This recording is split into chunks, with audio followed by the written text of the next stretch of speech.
it's your life. Live Yeah. it. It's just your life. Live it. You're Yeah. not harming anyone. And what people think of it doesn't matter. We shouldn't allow it to. I'm Keltie Maguire, and you're listening to the Kids Are Childfree podcast.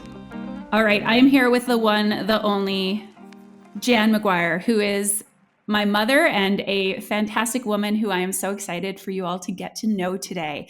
And she has so generously offered to come on the podcast because I asked her really nicely, and she has trouble saying no to her kids, which you'll probably hear about today. And we're going to talk about not just my own child-free decision, which I'm really eager to, I guess, get my mom's weigh in. This is something that we've talked about a bunch, but in some sense, not a lot. We kind of glazed over that part where I made the decision, and she has been very supportive of me. And I'm going to get her to share some words about just why that is, how she's able to be such a wonderful, supportive mom. But I'm also really interested to ask my mom about her experience as a mother, how she came to this decision, what it was like raising three kids who are, I'm sure she'll tell you, very different from one another. And yet we all have Maguire family traits and similarities. So without further ado, aside from being my mom, is there anything that people should know about you, Mom? I'm not speaking. You do the talking. No, there's not much to know. It's a very, very, very, very important subject.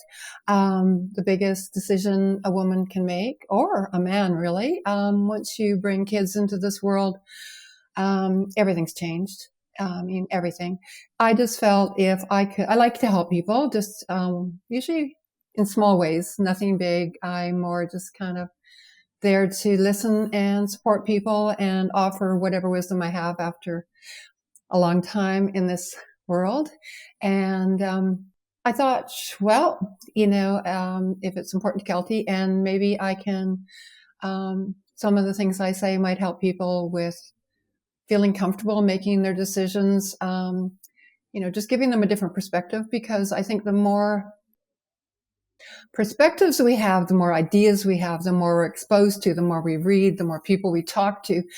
If we're open to everything around us, it can change everything. It can change our views of ourselves, of the world. It might create some comfort and ease. And this is a very, very big, hard decision for people to make. And not just women. I don't, in my experience, think men in my generation thought much about this issue. I hope they are, because fatherhood, being involved, not just as the label, is as important really as the mom. And a lot of times, especially in my day, men just kind of looked upon it as it was a woman's role. And I think they missed out on a lot for sure. And I definitely think their children did. I'm hoping, well, even watching young parents around me, the men are so much more involved in most cases, which it should be that way. It's not a matter of, oh, isn't that great? Aren't they doing their share now? It should have always been that way. Two parents raising a child. That's perfect. I couldn't have said it better myself. And I think, as you'll hear, like, my mom is such a loving and kind person. And I know that she really acts as a support for so many different people in her life, and certainly for her friends and family, but also for younger people. Like, I definitely see how much within our own family, and like even considering, for example, my sister-in-law or my own husband, like we all look to Jan for input, and she really takes that role of mother, I think, for a lot of different people. I know you have some close friendships and relationships with women who are younger than you. And of course, there's a lot of shared interests and values there, but I also think they really appreciate what you can lend for having been on this earth a little bit longer. And so you wouldn't guess it by the looks of her, but my mom is now 70 years old. She has three kids. I am the eldest of three. I have two younger brothers. She had her hands full raising us, to be sure, which we'll talk about in a little bit. But Mom, I'm curious to know, like, when you were growing up, you were the eldest of four kids, right? And you had three younger brothers, which I can't even imagine how fun that must have been. Yeah. Yeah. Not very, perhaps. No. And your youngest brother is actually 14 years younger than you. And I mean, a couple things. First of all, I just want to know, did you think or dream about motherhood when you were a kid? Like, was this something you had your sights set on as like, I want to be a mom? I don't think it was something I thought about a lot. I think I mean, now there's so much information, whether you read it, whether it's on Facebook, whether it's on Instagram or all the other platforms, which I don't follow. Um, there just wasn't, I don't think we thought about our lives, even as far as careers or getting married or any of those things. I just don't think, maybe some women did, but I think overall now everybody looks at everything and questions everything almost too much, to be honest. Mm. Because there's so many choices, too many choices. And I think a lot of people get overwhelmed with whatever the choice is. I think most decisions, it should be with your gut, with your heart, and not with your head. And I think I made some decisions when I was younger with my head, because anytime I would express something from the way I felt or my heart, I was told I was too sensitive, or I was overreacting, or I was just a woman or a girl. Or so thinking about motherhood, I don't think I spent a lot of time thinking about motherhood. I know, well, we can get back into me being the oldest. I'd like to get back to that. But I was thinking about this briefly this morning. I found a lot of what girls were doing was, let's play with dolls, let's be mothers, let's, put the doll to bed. And I mean, I was probably into that a bit because, it's part of life. But I think because I grew up with three brothers and maybe just my personality, I wanted to go we had a big field behind our house, and I wanted to go and play, baseball or softball with the neighborhood kids. My dad made a skating rink out there for us in the winter. I lived in Edmonton, and so it was cold enough, especially in those days, to have a rink, which he made and flooded, and we would go out and skate and kick the can on the streets, hide and go seek. I remember my dad was a welder, and he welded. He put pipelines in all over Alberta. But I remember one year I became friends with the boss's sons, and we were allowed to run around where all the equipment was and jump on caterpillars and run around the equipment and do all sorts of wild, crazy stuff. It was so much fun. So I was really not interested. I think I've always been a mover and curious, and I think, the doll game was boring. Did I think a lot about motherhood? I don't think so. And I also, having three younger brothers, because my dad worked out of town a lot of the time, I helped my mom a lot because she was like a single mom. And my brothers were not easy. I mean, you might get some swearing out of your mother, but so far, I can attest they were not easy. They still aren't. No, the two that are still alive. no, they were. So it was. I mean, they do things like, I'm babysitting. My parents are out or whatever, and they would lock me out of the house. Well, how do you babysit when you're locked out of the house? So it was a lot of responsibility, and I think, to be honest, looking back now that I have time, I'm retired, and I think back to my childhood, and a lot of it was a lot of responsibility and being a helper, which, I got some good skills out of that, but I also probably missed out on a lot of fun and freedom. I don't want to put words in your mouth, but just knowing, being like a generation further and having had a similar experience to what I'm going to share here, like I'm gathering it was just a given that you would have kids. Like, do you remember ever being presented as like, if you have kids, or was it always a when you have kids and this is what you do? Well, I think in those days it was assumed you'd get married. The bigger issue was when, and I actually was 23. I actually had it in my head. You know how you just have things in your head? I wanted to be 25, and probably because I figured, married forever, hopefully, that, once that changed, being on my own was over, and having a lot more freedom was over. So, I wanted to be 25, but your dad was going to another country to do some training, and I could go visit him for a couple of weeks, but I was not allowed to stay because they were trying to limit the amount of people I guess, immigrating there. So I could only go if I was married to him. And so he, that was kind of, well, it wasn't kind of, that's what changed the age from 23 to, from 25 to 23. So, yeah, I think, it was so different in my day. I can't say I felt a lot of pressure to have kids. My parents never said anything like, when are you going to have kids? Or, why haven't you had kids yet? I don't remember having any pressure from my friends or family. A lot of my friends were married at 21 back then. I was considered a bit older. I didn't have you until I was 28. And that was choice. And I think I've been a very introspective person who doesn't just do things impulsively. I always look through to what are the consequences of my decision. And so I know I was really close to my mom and my grandma and some of my family, not all.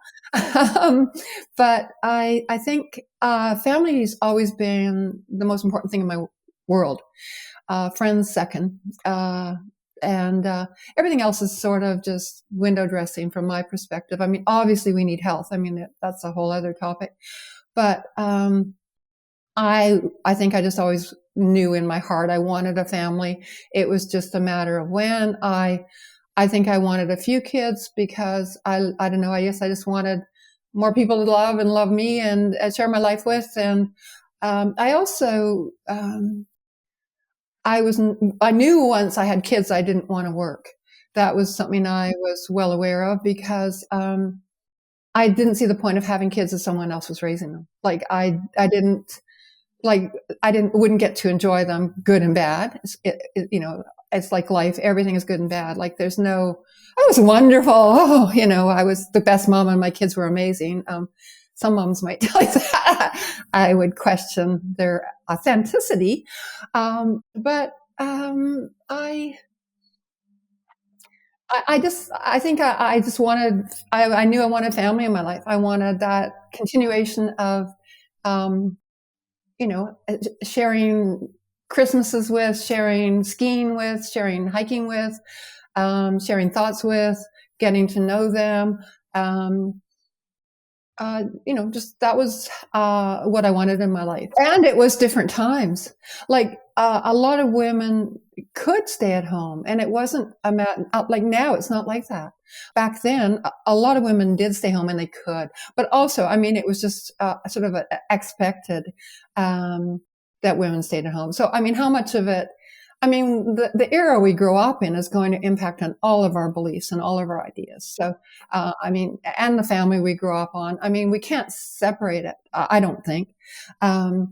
Yeah. So, now, yes, I don't think there's many women who can, even if they wanted to, afford to stay home and be full-time moms. So, yeah, I mean, I'm not raising kids now, thankfully, because I don't think. Well, and it's not just the money. I mean, the expectations I think mothers put upon themselves of having, I can't imagine if those expectations are ones that women put on themselves, it's overwhelming. I couldn't be one of those moms now, and I couldn't have been one of those moms then. One question I'm curious about is, I know, so after university, you went to university, correct? You studied dental hygiene and you practiced dental hygiene for 7 years. 8. And for 8 years. And from everything you've told me, that was not the career of your dreams. No. Do you think that your desire to stay home with us kids may have been different if you were in a career that you really loved and were passionate about? Or do you think you still would have done that? Oh, well, it's hard to say. I mean, because every decision you make is dependent upon every other situation in your life. I mean, I could guess. I often look at my life and question choices I made, but you make the decision based upon where you are and what you know. And that's why I think I still strongly believe in all of us getting as much knowledge as we can, and not knowledge like book knowledge, like, life skills, basic common sense things, because the more knowledge we have, the better the choice we make. And actually, I mean, I found being an at-home mom uh, really offered me, I'm very creative, and it offered me a lot of creativity. I mean, I was very organized. I think I treated it in some ways like a really good job, in that I have Yeah. these three individuals that are very different, and being able to offer them lots of experiences and let them, as much as possible, be who they are and Yeah. grow up into hopefully good humans. Although I don't know, I think I did That a pretty good remains to be seen. yeah. Yeah. did Just joking. my best. Yeah, I find it really interesting you said that, because when I heard you speaking, I heard my own, well, not judgment. I'll tell you what I heard, and I'm sure some other listeners maybe felt the same. You're talking about the dental hygiene. You said it's repetitive, it's monotonous. You're doing the same thing each day, and I know a lot of people, both through experience of having become a mom and or through what they perceive motherhood to be, they think it's repetitive, it's monotonous. It's like, get the kids up, do the breakfast, get them to school, tidy up, do the errands. So, but I love hearing that you found creativity in it and you made it sort of this project or business or this, like kind of endeavor for yourself. So was it those things? Was it repetitive and monotonous, or was it not? And if so, how was it not that way? Well, I think any job becomes repetitive and monotonous. I think probably Mm, what comes to mind is the main difference is, how badly do you want to do it? How much does it yeah. matter to you? How important do you feel it is? Like, to me, if I'm going to raise kids and not put any love and energy into them, I mean, number one, they could be total psychopaths. I mean, but also it's not fair to the children. I mean, why would I have Yeah. children if I'm not going to, for me? And, yeah, a lot of it's very repetitive and really boring. But I also, I mean, I would go to different activities with you kids, or really hard to find babysitting. A small town, that was one option. Mm, It would have been nice to have some more freedom. And when Kier was born, and he was, I don't know, a year or two, I finally found a wonderful woman who came in one day a week. And it wasn't necessarily to go out and, oh, now I can do what I want to do. It was more, if I can get the groceries and go to the drugstore and go, wherever I had to go, have a dentist appointment, I can do it without three kids in tow, especially when they're little. yeah. Um, Raising kids is not for the faint-hearted. Like, it's no, I saw that. yeah, it's a lot of work, and it is a lot of repetition. But I think it depends what interests you. I mean, to me, I viewed it as, I have the privilege and the opportunity to raise three very different people, although there are a lot of similarities. They are Yeah. all have some traits that we all share. But we won't go there right now. But I looked upon it as an opportunity to hopefully raise some good adults that, were supporting the world, not taking from it, that were, Yeah. good people. And so, but was it easy? No, I would say it's probably the hardest. Well, it's not probably, it's the hardest thing I ever did. And part of it Yeah. was I didn't have a lot of support either. So, if you have a lot, and I think that's something to look at, but I mean, I didn't know where my life was headed. My mom Mm, died at 57. You were 5, I think, and Dan was 2. She was a very wise, fun, interesting, lovely woman who I was really close to, and I lost that. We lived in yeah. Penticton. We had no family. It's a small city, which is very limited. I mean, it's great as far as great access to skiing and hiking and biking, but not so much access to a lot of the basic needs that you might have. Um, Mm. so I shouldn't mention Penticton, probably delete that out. I'm sure there's lots of That's communities okay. like that, but depending where you live, Yeah. there was people in Penticton, all their family grew up there, all their grandparents were there. I had no family there. Your dad was either working, and he had a lot of Mm-hmm. long hours. He was on call every third night, every third weekend for many years.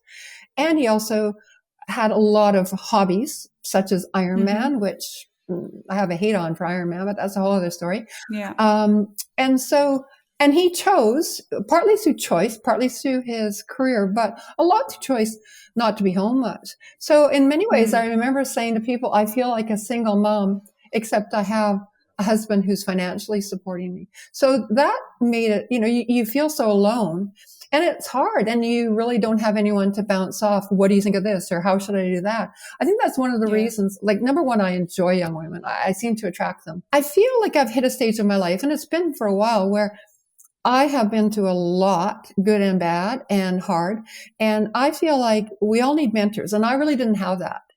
And I really feel that it's enjoyable to me. I love doing it. And I like helping people. And it's such an easy way because I love to do it that way. I just share whatever worked for me or didn't work, or help women. Like, I remember a woman saying once, it was Mother's Day, and she wanted to have her husband stay home, and she wanted to go off for a few hours and just, I don't know, go for a walk, have a massage. And I said, sounds wonderful. And she's like, well, people criticize me. I don't know who the people were, but they criticize me and say, and I'm like, no, I had someone do that to me once. One day I went for a walk along the beach, and I think I had an afternoon with a babysitter, and I didn't go to the bank and I didn't go to the grocery store.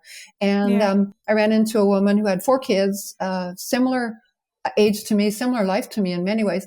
And I said, oh, I've got the afternoon to myself and I'm just going for a walk. And she said, oh, I'd never want to do that. It's summer and I just want to spend every moment with my kids.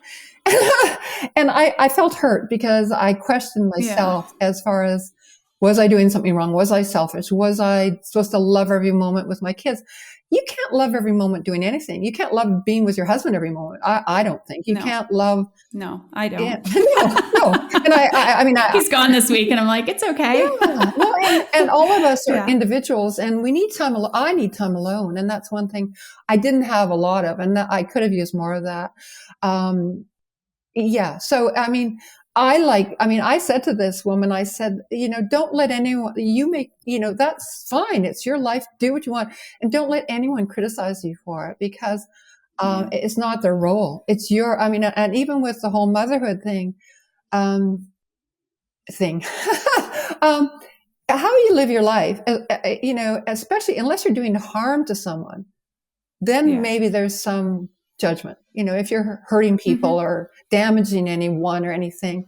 But in your life, there's a billion ways to live your life. And we're all so very different. And I think it's just important for people to not, I'm going to have kids, or I should have kids. No, talk about it, think about it. However, I do think with any decision, if you think and talk too much about whatever decision is, you'll get I think you have to make, because no matter what the decision is, to get married or not get married, to have kids or not have kids, to work as a dental hygienist or not work as a dental hygienist, there are pros and cons. I mean, dental hygiene in my case gave me security, a decent income, and flexible hours. But then there was a drawbacks. I made that decision, and in retrospect, but when you make the decision, you don't know. But I think whatever decision you make, you want as much as possible to look at all, am I strong enough? Is my marriage strong enough? Does my husband really want kids, or is he just going along with this because he can't be bothered to make a decision? Do I have any support around me? Does this interest me? I mean, and I think I think the biggest thing, I see a counselor every week. She's wonderful. Or every 2 weeks. I'd like to see her every week, but that's all. I could see her. Can you move in? Yeah. How about every day? Let's I have a spare room. I'd love to live with you. Let's get this started. But she made a comment, that I had made a decision with my head, and not with kids. It was other big decision. And she said, you really need to make it with your heart. And I think now, there's so much information out there. People talk about feelings and bodies and senses. And I was in my era told I was too sensitive. So I didn't listen to my senses. So I made, it was like, oh, this is a logical decision. Tick all the boxes. Oh, this works, that works, that does. Ultimately, do you want to have kids or not? Look at all the aspects of it. And make a decision. And trust me, you make a decision to have kids, there's going to be times where you think, I won't even say it. But there's also times where you maybe didn't make the decision and you have the same thought, although not as frantically, because you're not caught in the turmoil of 3 personalities who are all going off the wall at the same time. So that's just my feeling about things. And I'm not saying I'm right or wrong, because there is no right or wrong. But for me, my biggest regret in life on all levels is not to trust my instincts about everything. People can tell you whatever they want. And if you sit with it and think, this doesn't feel right, it might be right for them, but if it's not right for you, it's not right, because ultimately, I think as long as do no harm, but every decision you make in life is what's right for you. All right. If you've been listening to the Kids Are Childfree podcast for a while now, or maybe you've just discovered us, you are hopefully enjoying these conversations, getting some insights, perhaps taking into consideration what that may mean for your choice. But perhaps you're still wondering, how am I supposed to get off the fence and make my kids or child-free decision? And that's why I want to extend an invitation to join us inside my Kids or Child-Free group coaching program. This is a program that I'm going to be kicking off the next round for the third week of April. So if you are currently thinking, what do I want? I can't decide. You're flip-flopping back and forth. You'd really like some support with this decision, both in the form of someone to help guide you through a proven process to help you get clear on what you want, as well as a community of like-minded women who are also grappling with the same sort of decision. You're definitely going to want to check out my 12-week group coaching program, Kids or Child Free. I will share all the details in the show notes of today's episode. You can also find those under the Work With Me tab at kidsorchildfree.com. If by chance you're listening to this after April 2024 and you've missed the boat on this round of the program, do not fret, because we will be hosting future sessions. So go ahead, check out those details, and hopefully you can join us inside the upcoming or one of the other future groups. Okay, I want to talk a little bit more about your mothering experience towards the end of this episode. But first, I want to talk about me. How would you have characterized me when I was younger? Well, I think for anyone, there's different stages of life, so depending on the stage, there's differences. Like, I know you were quite shy for a while, which is probably... It's true. So I've told people this. Now I have a second person agreeing. I was actually very shy when I was probably like under 10, let's say, under 10 or 12. Yeah. And then, over time you shifted where, so I think people's we have our genuine nature, but our personalities can shift given, what we're experiencing. I know with all you kids, but especially you, I think being the oldest and being a girl, I wanted to make sure that you were strong and tough, because the world's not easy for anyone, but I think especially so for women. And I'm surprised at my age that a lot of the issues that we women thought we dealt with still haven't been resolved. But off subject, we can have another talk about or that. have been unresolved, but that's a different story. That's a different story. I'm curious, would you say, looking back now, and obviously it's like confirmation bias to a degree, but would you say there were like any early signs, if you were to look to me as a child, that I didn't or wouldn't have kids? Like, did I ever say anything about it? Do you remember me like talking about wanting to be a mom or not? I know some people have memories like that, and I can't think of any. No, I have no memories of that. I have no memories. Yeah. I would say, I think when I watched your life as you, got, well, not married, but you lived with Chris for quite a while and then got married. 10 years. You kept putting it off. And I guess, it didn't happen, whatever, however you want to word it. I guess I thought, well, maybe she's just not into it. But I also thought maybe you were a bit afraid. Maybe I scared you. Having watched my experience, it might have scarred you for the rest of your life. But, there was that element. But I think part of me just thought you were too busy doing other things and it just wasn't on the top of your list. I wasn't surprised or shocked at all. I will say a little disappointed, only because I think you and Chris would make great parents. And I would love another little baby child adult to love, because I do. Like I said, family is really important to me, but I totally, it's a different world. So I totally understand the million reasons you would choose not to. And it's not my life to live. And I totally, I don't know, to be honest, if I was in my 30s, say now, 20s, 30s, 40s, although 40s, you are having to sometimes do IVF and all these other things, which are a whole other game. I don't know. See, I raised kids in a different time. Would I now choose to have children? I have no idea. And so I can't comment. Like, would I still be going, oh, I really want to have a family and I want a fairly big, Yeah. big family? I don't know if I would make that decision now because the world is so different. And I don't think personally the world's better than it was. I think I grew up personally during some of the best times. There was Yeah. just, freedom and beauty, and people, I think, were kinder, and there was more rules and less chaos, and it wasn't as expensive. I think the world has become so much more complicated. I mean, I don't even want to mention our environment, but I will. That's a large part of it. I don't Yeah. know if I would choose. I don't know.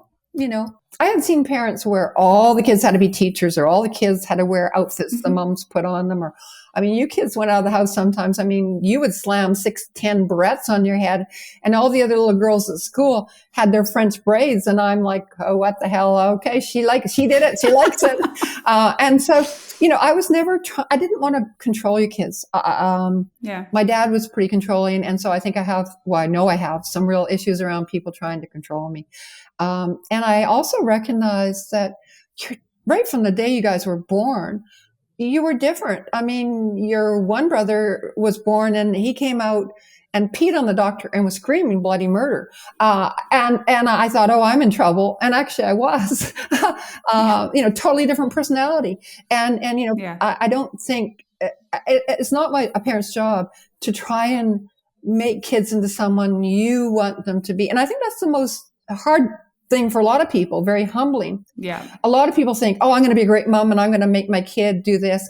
Number one, there's no rule book about how to raise kids. And that's, there's all these theories out there. And I think you have to go with what works for you.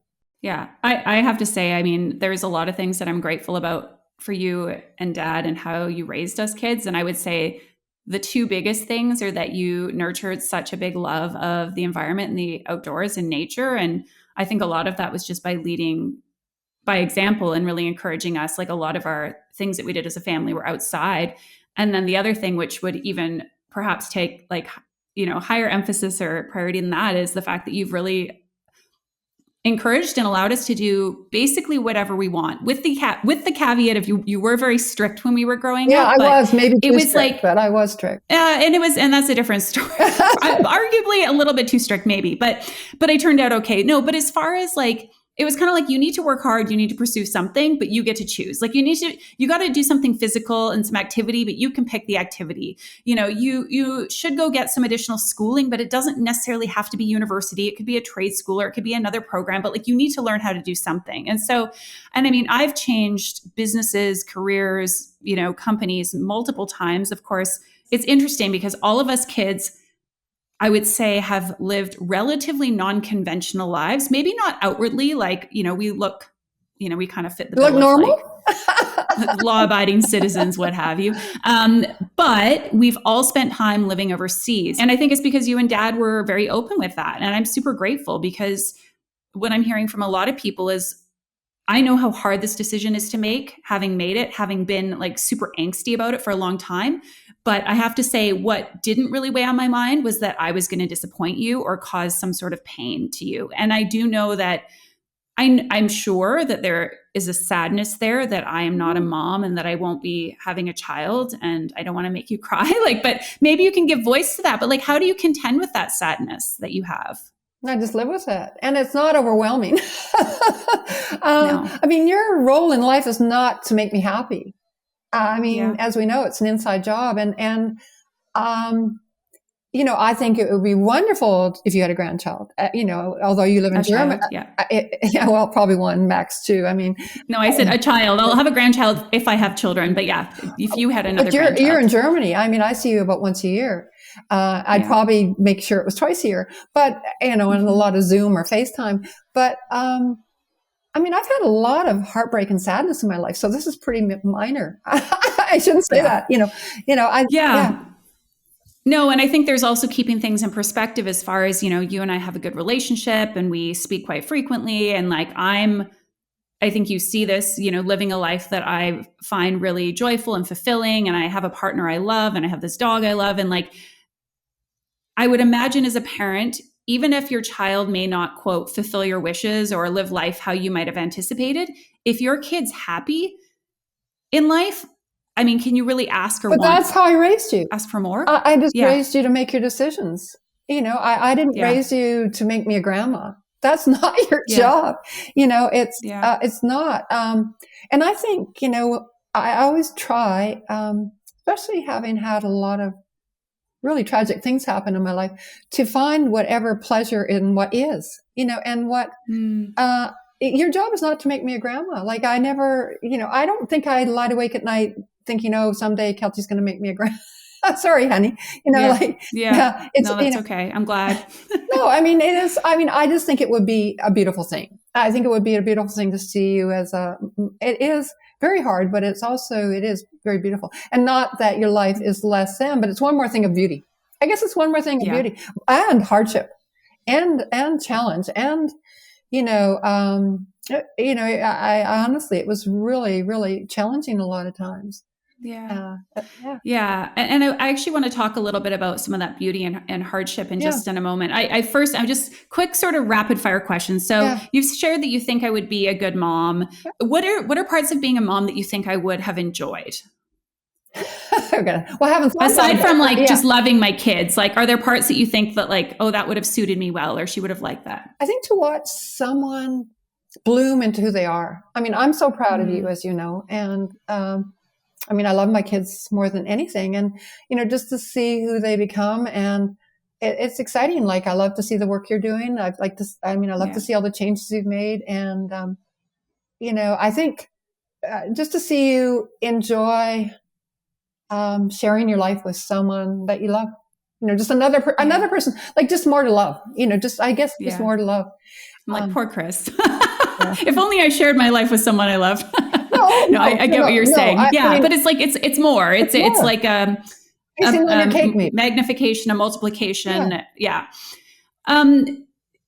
Are you worried about me not having someone to like look out for me or look after me when I get older? I don't dwell a lot on, what will happen to me personally. So I guess because of that, I don't dwell a lot on what will happen to you. You might have one child who moves to Canada and you see once a year.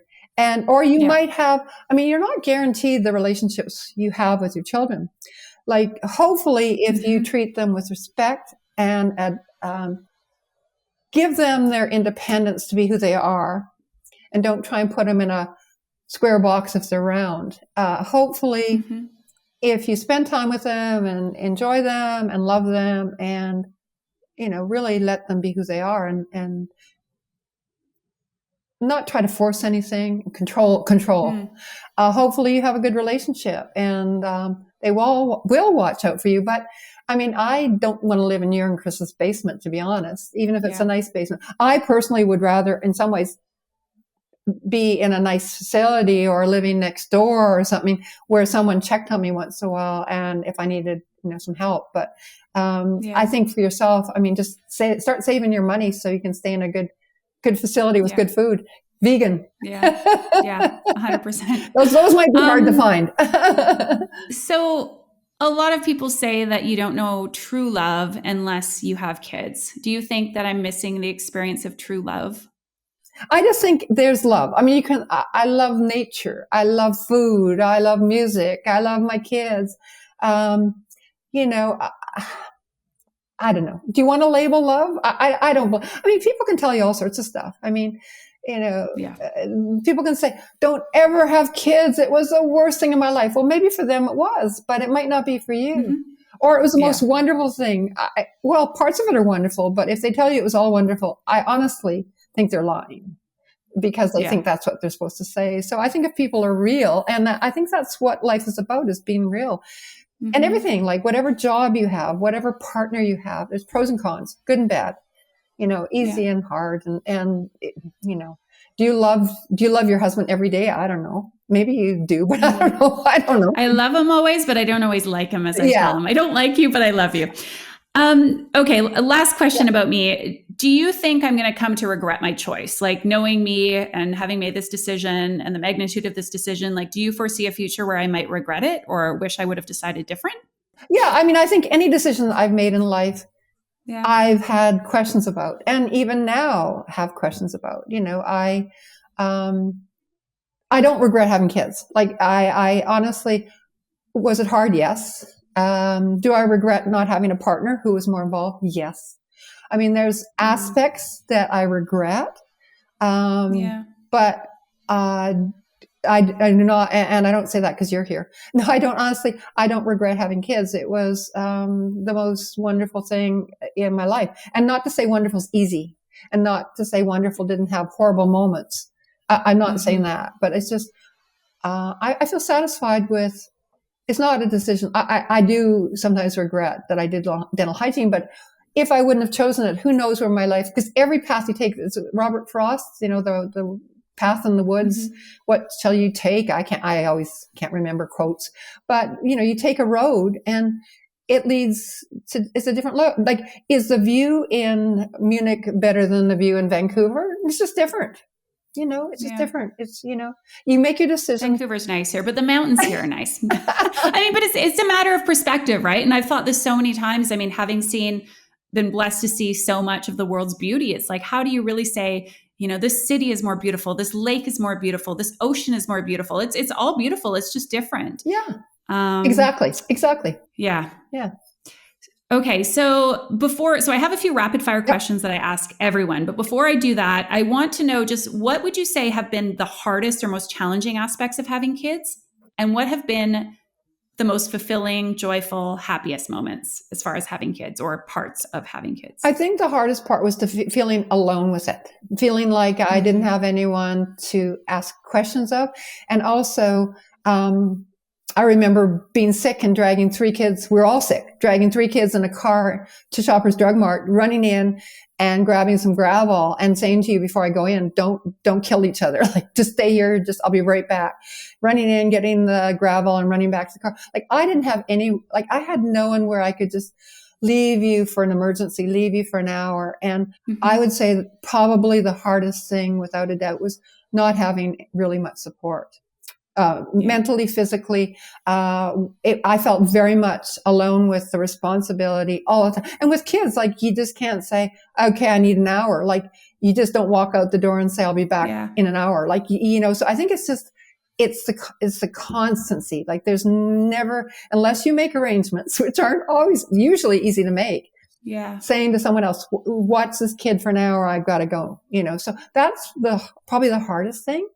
And the most wonderful thing is just all the big and little moments of just watching my kids experience something for the first time, or, coming after a ski lesson saying, oh, I got to show you, I can do this jump or this trick, or, watching how all the different jobs you've had and getting beautiful jewelry. These are Keltie Jan Maguire, one of my faves. Just watching you grow and change, and all the things you've learned and all the things you've gone through, and, sharing hikes, Christmases, meals, beer, music, concerts. Just all of it. Just, watching your growth as children, but also as adults, because the growth never stops. Well, it shouldn't stop. It should never stop. Who I am today is not who I was when I was married, for sure. And who I was, a decade ago, who I was pre-COVID, Yeah. Okay, so here are my 5 rapid fire questions that I ask every one of my guests. So the first 2 are like, finish the sentence. One word or two. No, I mean, you can have a few words, but we try and keep them somewhat brief. Okay, so the first one is finish the sentence. Being a mom is? Loving. Being a mom is not? Easy. What is one thing that you believe would make this decision a little bit easier for women who are on the fence about whether to have kids or not? I think to take the time with your partner to possibly meet with a counselor, or go through some questions to discuss all the aspects, not just one aspect, but as many aspects as possible, and to make as an informed decision as possible. That wasn't 2 words, but anyway. That's okay. Information. Just information. Okay. So more information will help make this decision easier. Okay. What is one thing that you would like women who are child-free to know? It's fine. Whatever. It's just good. Like, make your decision. All right. It's your life. Live it. It's just your life. Live it. You're not harming anyone. And what people think of it doesn't matter. We shouldn't allow it to. Okay. One last question is, if you could give a single piece of advice to someone who's on the fence about whether or not to have kids, and I know you've given lots of advice, but one piece of advice, what would that piece of advice be? Talk to Keltie. Yeah. Wow. Good advice, Mom. We'll leave it at that. Okay. All right. Thank you so much for joining us, Mom. I know everybody's going to really have appreciated all the wisdom they've received from you. And thank you for supporting me in not just this choice, but all of the decisions that I make in my life. It's my job. Love you. Love you too, Mama. Bye-bye. Okay, now that we've wrapped up today's conversation, this is the part of the episode where I tell you that you need to subscribe, rate, and review the podcast. And you really need to do that. And I'm going to tell you why. And that is because one of the big ways that people find and discover new podcasts like this one is through reviews. So if you yourself can go say what you loved about this podcast, why people who are on the fence should tune into the Kids Are Childfree podcast, that's going to help other people who are also wondering, should I have kids or stay child-free, to discover us. Thank you in advance for doing so. I will be featuring some of the reviews in upcoming episodes, so maybe I'll share yours. You never know. I hope you have a wonderful rest of your day, and I'll see you back here soon for our next episode.